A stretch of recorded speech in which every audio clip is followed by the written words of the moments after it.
another sauerkraut tutorial, and the reason I'm going to do another one is because I have more tools than I did the last time. And the last time I made my sauerkraut video, it had been years since I made sauerkraut in my sister's kitchen. So since then, in fact, the day I finished that sauerkraut, coincidentally, I got my kraut pounder.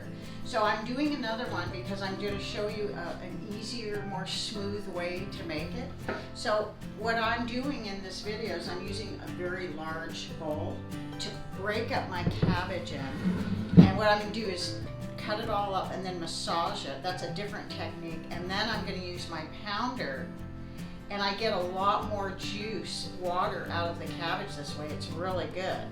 And then, since I made the video of this, I received my really 1 gallon, really awesome crock that I purchased on Amazon, and these are made in Ohio, and these are really neat. So the way I made this video and the one before is I used like a 2-quart jar, which you can use, but I also ordered this, and this comes also with weights because you need two of these.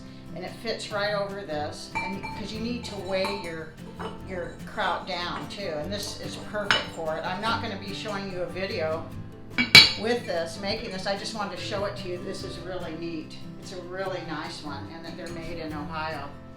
But what I'm going to do right now is I'm going to taste the kraut that you'll see on this video that I made about 3 weeks ago.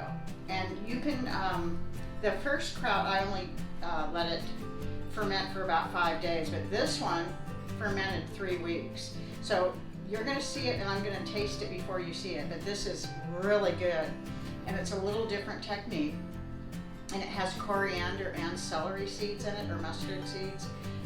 Anyway, let me taste it. It's so delicious. This one, I added a little more water, not during the process, but at the beginning of it. I got quite a bit of liquid from the cabbage to begin with, and I know that's due to my kraut pounder that worked better than my wooden spoon I have. So this is a really fun thing to make.